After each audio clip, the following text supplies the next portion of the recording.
चलिए नमस्कार, इससे अधिक आपका क्वेश्चन नंबर है 6। आपसे कहा बिंदु -3,4 की मूल बिंदु से दूरी आपसे पूछी। ठीक है छात्रों, आपसे कहा मूल बिंदु से दूरी याद कीजिए। देखिए छात्रों, आपसे क्या कहा, ये आपका एक्स है, ये आपका वाई है। क्या होता है मूल बिंदु से दूरी? मूल बिंदु से दूरी, बिंदु से दूरी बराबर, ये आपका फॉर्मूला हो जाएगा एक्स टू मतलब एक्स स्क्वायर प्लस के वाई स्क्वायर। देखिए छात्रों, क्या होता है, ये आपका एक्स सच है, ये आपका वाई अच्छा है, ये आपका एक्स अच्छा है, ये आपका मूल बिंदु होता है यहाँ पर। ये अब देखा मूल बिंदु से दूरी पूछिए, बिंदु आपके -3 को -4 दोनों माइनस के ही हैं, तो कोई आपका लगभग यहाँ पर होगा -3 और -4 लगभग यहाँ पर होगा आपका।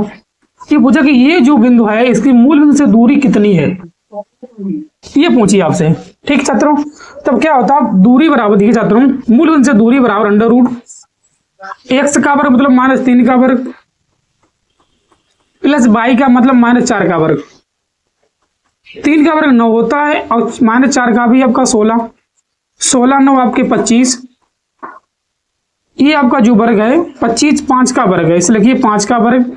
अब इससे कैंसिल करिए, आपका 5 आंसर इसका। ठीक है, क्वेश्चन नंबर आपका आइए 6 का।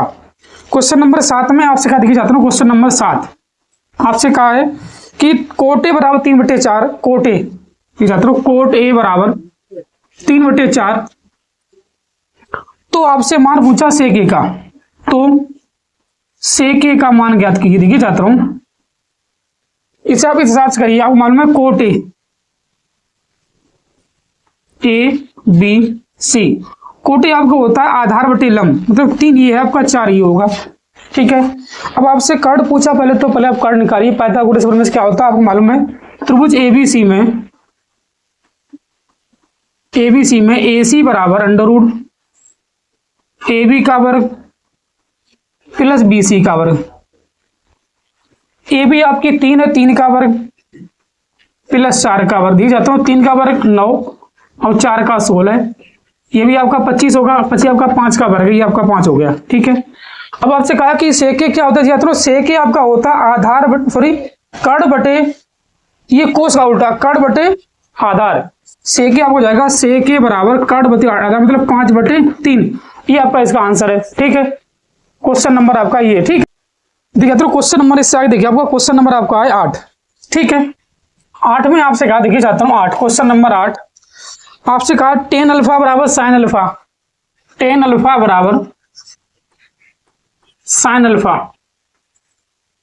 तो फिर आपसे अल्फा का मान पूछा, तो अल्फा बराबर कितना होगा। देखिए चाहता हूं हम tan को sin ए मतलब sin अल्फा बटे कोस अल्फा लिख सकते हैं, कोस अल्फा बराबर sin अल्फा। अब sin अल्फा से आप sin अल्फा कैंसिल कर दो, बच्चा आपका 1 कोस ए या कोस अल्फा बराबर में 1, मतलब कोस अल्फा बराबर 1, कोस में जो 1 मान है आपका कोस 0 का मान होता है, कोस 0 अंश का, इससे इसे डाल दो, मतलब अल्फा बराबर आपका 0 अंश है। यही सवाल का आंसर क्वेश्चन नंबर 8 का। इससे आगे आपसे कहा क्वेश्चन नंबर 9 में, देखिए छात्रों क्वेश्चन नंबर 9 में आपसे कहा एक छड़ की लंबाई उसकी छाया से 1:3 है। देखिए छात्रों कोई छड़ है, मान लीजिए चलिए ABC, आपसे कहा एक छड़ की लंबाई उसकी छाया से अनुपात 1:3 है। देखिए छात्रों, ये मान लीजिए छाया आपकी x है, ये आपकी √3x है, ये अनुपात 1:3 है। ठीक है, इसे मान लीजिए कि आपकी ऊंचाई x है और छाया √3x है। ठीक है, तब आपसे कोण पूछा, देखिए छात्रों कि सूर्य का उन्नत कोण ज्ञात कीजिए।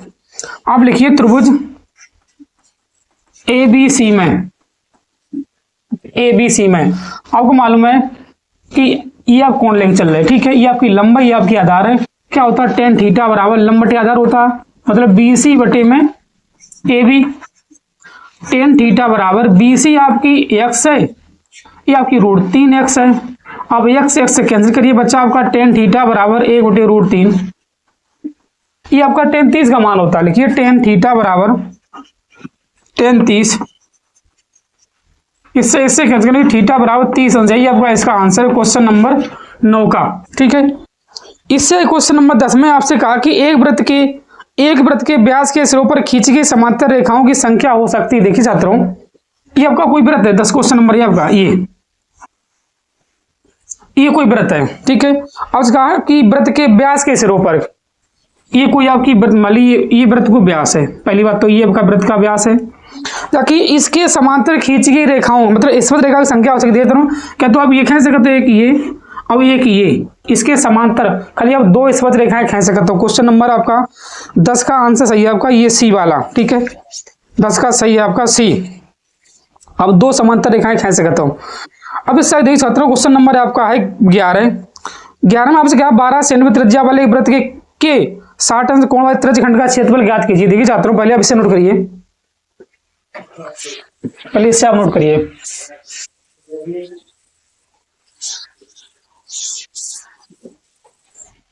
अब देखिए क्वेश्चन नंबर 11, क्वेश्चन नंबर 11 है। 11 में आपसे क्या 12 सेंटीमीटर त्रिज्या वाली, मतलब आर बराबर 12 सेंटीमीटर है, ठीक है, ये आपकी आर दी है। थीटा बराबर आपके पास 60 अंश है, ठीक है। आपसे कहा त्रिज्यखंड का क्षेत्रफल, कोई आपका वृत्त देखिए छात्रों, किस हिसाब से आपका ये वृत्त है, ठीक है। केंद्र पे कोण बनता है 60 अंश का, ये आपका 60 अंश का कोण है, ए बी ओ मान लीजिए। ये 12 सेंटीमीटर आपकी त्रिज्या है। अब से त्रिज्यखंड का क्षेत्रफल पूछा। देखिए छात्रों, क्या होता है त्रिज्यखंड, त्रिज्यखंड ए ओ बी का क्षेत्रफल क्या होगा आपका, थीटा बटे 360 इंटू में पाई आर स्क्वायर। अब थीटा के जगह पे 60 अंश रखिए, बटे में 360 इंटू पाई का मान रखिए आप 22/7, या पाई ही आप रहने दीजिए, ठीक है। ठीक, इस सवाल में आपको पाई का मान ही पूछा, ठीक है। आर के जगह पे लिखिए 12 का वर्ग। देख जाते हैं 60 छक्का 360 होते हैं, 1/6 पाई के जगह पे पाई रहने दीजिए आप, 12 के बराबर आपका 144 होता है, लिखिए 144। अब इसे काटिए, 6 दूनी 12, 6 चौक 24, 6 चौक 24, ये आपका आंसर आ गया 24 पाई सेंटीमीटर स्क्वायर त्रिज्यखंड का आपका क्षेत्रफल है, ठीक है। क्वेश्चन नंबर आपका ये 11 का आंसर है। इससे आए क्वेश्चन नंबर आपसे 12 का दिया जाता है, यहाँ पे लिखिए 12 में आपसे कहा है यदि ये गोले का व्यास d है, कोई गोला है, गोले का व्यास d है, गोले का व्यास ये d है आपका, ठीक है, गोले का व्यास d है, उसका आयतन होगा। देखिए छात्रों, गोले का व्यास अगर d है तो त्रिज्या उसकी आधी होगी, त्रिज्या आपको जाएगी d/2। अब गोले का आयतन क्या आपका होता है, गोले का आयतन क्या आपका होता है 4/3 पाई आर की होता है गोले का आयतन, ठीक है। क्या करने आपको दे जाता हूं, इसे पहले टायर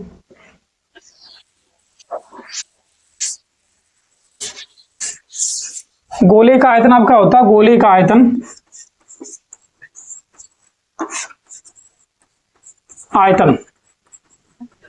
4/3 पाई आर क्यू। पाई के जगह पे आप पाई रहने दीजिए, ठीक है। आर के जगह पे लिखिए आप d/2 का क्यू। देखिए छात्रों, लिखिए 4/3 पाई डी क्यू बटे में 2 का क्यू 8, 4 दूनी 8, 3 दूनी 6, देखिए आप 1/6 पाई डी का क्यू, ठीक है। ये आपका इस सवाल का आंसर है क्वेश्चन नंबर 12 का, ठीक है, 1/6 डी सही आपका, ठीक है। इससे देखिए छात्रों, क्वेश्चन नंबर आपका 13 है। 13 में आपसे आर त्रिज्या के ठोस अर्धगोले का पृष्ठीय क्षेत्रफल क्या आप देख सकते हो, अर्धगोले का पृष्ठीय क्षेत्रफल आपके होता है 3 पाई आर स्क्वायर। एक बार सीधा सूत्र होता है, क्यों होता है छात्रों, ये देखिए आपको, ये आपका ये अर्धगोला है, ये आपका अर्धगोला है, ठीक है। इसका पृष्ठीय क्षेत्रफल आपसे पूछा दिया, तो पहले तो गोले का क्षेत्रफल होता है 4 पाई आर स्क्वायर पृष्ठीय क्षेत्रफल, ठीक है। हमें इसका आधा करना तो 2 पाई आर स्क्वायर हो ये, लेकिन जब इसे आप आधा करोगे तो इधर ऊपर एक वृत्त बन जाएगा, ठीक है। इसका क्षेत्रफल हो जाएगा पाई आर स्क्वायर, इसका हो जाएगा पाई आर स्क्वायर, मतलब प्लस के पाई आर स्क्वायर, ये आपका हो जाएगा 3 पाई आर स्क्वायर। अर्धगोले का पृष्ठीय क्षेत्रफल होता है 3 पाई आर स्क्वायर, ठीक है। इससे आप नोट करिए। इससे क्वेश्चन नंबर देखिए 14 है, ठीक है, पहले इसे आप नोट करिए।